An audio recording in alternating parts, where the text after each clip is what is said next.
Yeah, welcome. I'm André, and this is Alex, the co-founder of Paperhive, and we're going to share a few insights from the beta phase of our platform with you. So how annotations are actually used, and but before doing this, I would like to explain briefly what Paperhive actually is, so we know what we're talking about. And what problems are we solving? So I'm a researcher, and while working on my PhD, I realized that the communication among scientists is not really optimal. I guess you all know that. And for example, one of my papers was in peer review for 3 years, and so I guess that's not really the speed of iteration that you would like to have in research. And also the communication about papers that are already published is so slow. You usually do it only at conferences or maybe in the same building. For me, it was the math department at TU Berlin. I decided to change that, to create a collaboration platform for researchers. And this is what Paperhive is. It's a collaboration hub for researchers.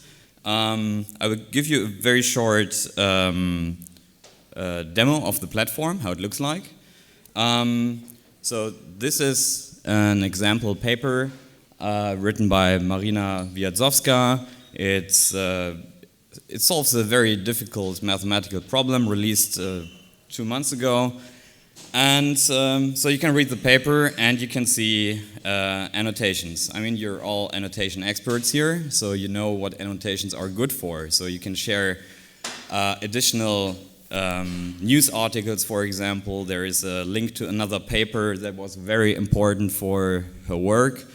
You can add formulas. Let me see. There should be another comment here. Yeah, I have a question. It's unanswered yet. Perhaps it's not yet shown. You can correct things. You can add, here's a link pointing to another document that is based on this result, and it proves that the result is also true for a more general class. So, okay, I guess you all know what annotations are good for.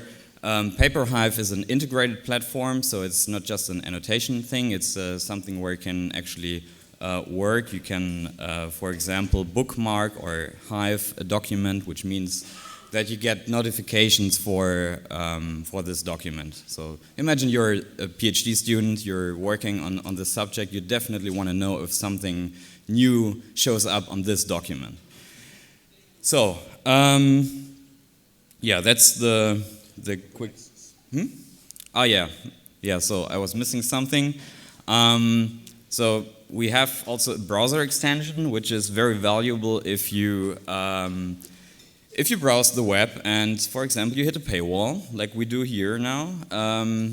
So I guess some of you know the open access button. We take this a bit further. We directly show if there is a open access version of one article, so you can just click it and then boom, you can read the article here. So this solves the problem of how to find annotations. It also shows you that there are annotations on a document. Like here, you can see the tiny 6 indicating that there are 6 discussions going on this document. And yeah, at Paperhive we think that the annotations should be very structured, so it should be a very structured discussion, only dealing with one specific topic in a document. So it should not be like the sticky notes thing in Adobe, for example. Okay, so yeah, maybe just a quick summary of the features and the benefits of Paperhive. So you develop a web of knowledge. Readers help each other, and I didn't say that the comments are licensed under Creative Commons license, so you can do whatever you want with it, basically, if you give attribution. You can add formulas or images or links, whatever you want, data, code. And we're also closely following the W3C standard or draft to allow interchange of data. So if someone is willing to interchange data with us, just talk to us later. You can have deep links linking to a specific part of the text to share something in a text. We're integrated. This means that we have search features which are targeted at researchers, and we have hives for personalized notifications. So I guess now Alex will take over and explain how the beta phase looked like. Thank you very much. Hi from me. As we said, the main goal of our talk today was to present how this specific feature in our platform, the annotation, was used in a small beta test that we conducted in the beginning of March, end of February, beginning of March. We did this with a very nice group of young master and PhD students here in Berlin. With the Berlin Mathematical School. So this is a picture of us. I believe we are also on it. They were very, very kind to join us and just look at our platform and use it for their most important daily work. What were the settings of the pilot beta test? The Berlin Mathematical School is something like a network between the three biggest universities in Berlin. There are approximately 7 mathematics fields that are represented. Approximately 200 students are in this program, and we reach them per mail, basically. In this wonderful mail, inviting them to go to PaperHive, to our beta, and to just sign up and use it. We included 2 papers by students in the BMS. This is an important point. We tried to focus on 2 relevant, as we thought, documents for them. And we had approximately 2 weeks of observation in which we wrote an email again, or 2 or 3 emails to them. A few general results. We were expecting something of a, I don't know, Facebook or Twitter with many people working on the documents, though we only had 30 sign-ups and approximately 20 comments by different researchers on different papers, not necessarily the 2 that we presented to them. And afterwards we conducted 15 feedback interviews. A big piece of information that André didn't mention is that the documents that currently are integrated with PaperHive include all of the archive articles, though in the next, so these are approximately 1.2 million articles, and in the next week we're going to include a few million more, approximately 10 times more. Why archive? There are a lot of mathematics papers, so basically anyone who's in this field will be happy with the content available.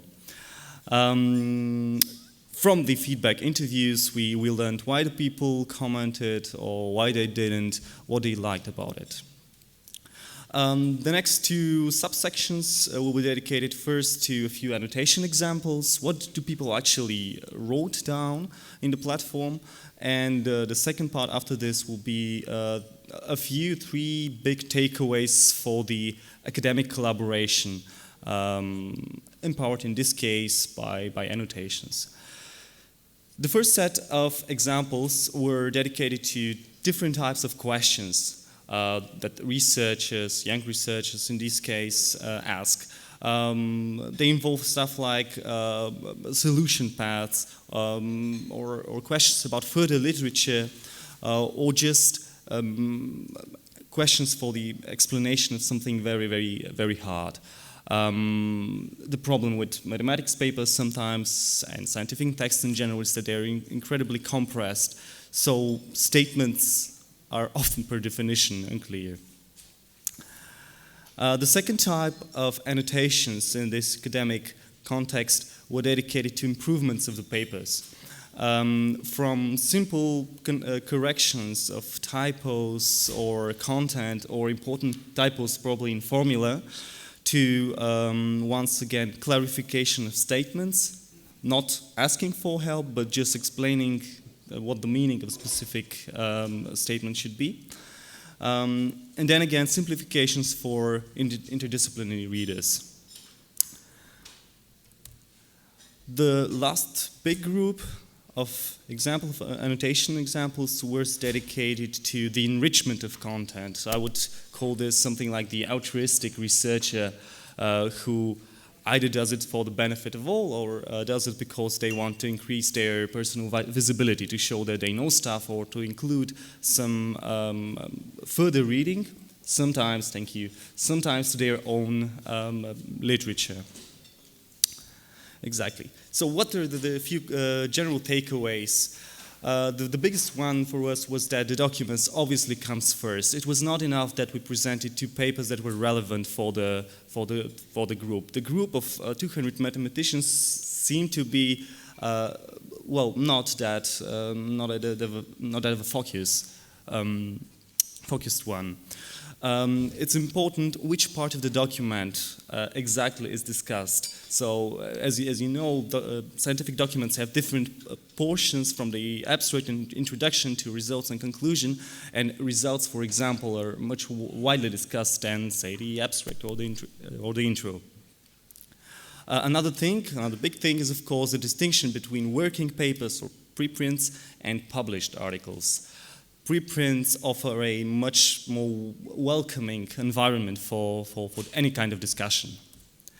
Second big part, a huge distinction between public and private discussion. We did not offer private discussions back then, though almost all of the participants in the private beta asked for it. Basically, people or scientists seem to have a certain fear of discussing publicly, because these discussions become a part of the scientific discourse. So any word is taken very seriously, and people try to really make it beautiful if they write it all. Grammar is better in the public discussions than in the private ones. The last big takeaway, usage supervised or forced by somebody, by a teacher, is much higher.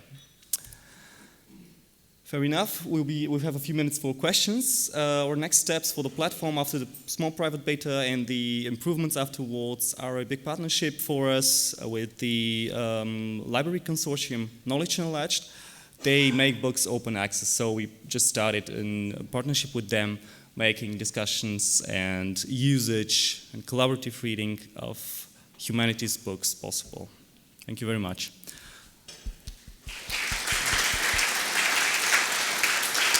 And we have 5 minutes for questions from PaperHive.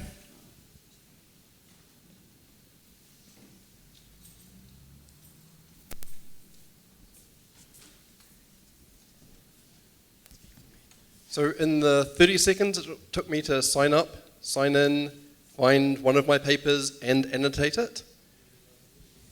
Well done. I wondered how to get access to my annotation. So do you have documentation about APIs and so forth? This for you. Yeah, so I'm one of the developers, and documentation is still bad, sorry. You know how this works. But yeah, we can chat afterwards about integrating this with your product, yeah. So yeah, there is an API. First, I want to clarify that. So there is an API. The comments are Creative Commons licensed, so you can use the content from our platform. Yeah. Any other questions for PaperHive? All right. Thank you, guys. Thank you. Yeah. Thank you. All right.